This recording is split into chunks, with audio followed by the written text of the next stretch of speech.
Ay, hindi ko lang pagkuhaan. Gali isang unod ya. Akin na may ako yung magkalunod. Okay. Pause. Yeah.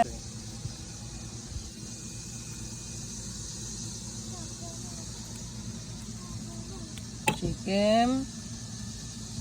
How to make my own homemade caprese chicken sandwich. Okay. And then I'll do my tomato. Oh, I did not put salt, so it's up to you.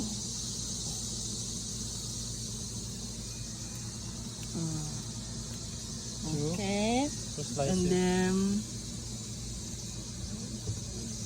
my mozzarella cheese.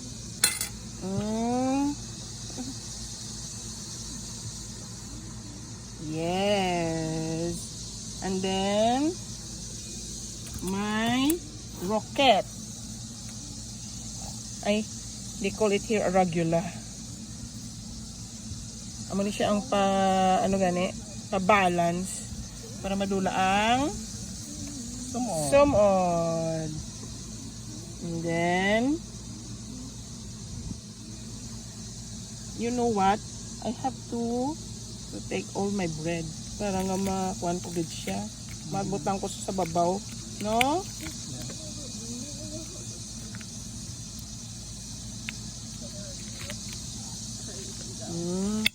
Puso na. Din ano? Ang akon nga balsamic vinegar.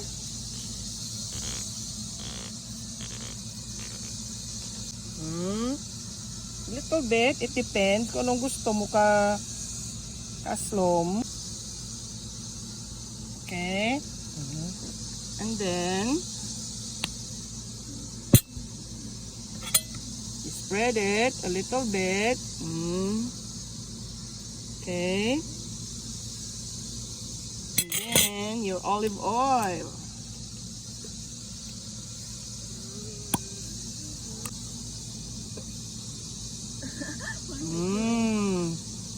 Okay. And then the basil. Supposed to be, it should be fresh, but wala kami fresh. Okay. This is my lunch. Pepper ya? Wala ko yung black pepper. Okay. Yeah, dapat may pepper man. Stop anay. Black pepper. Okay, that's enough. Okay. After church. Ay, give me some corn. This is my lunch after church. Nakapay na tano.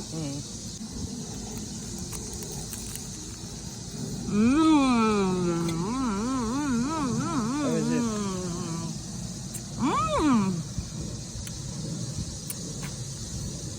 Caprese chicken sandwich a la Joy. Or chicken caprese sandwich a la Joy. Tala Joy. Give me my corn. No. You make your own sandwich now. Chicken I look at you and it's easy to see.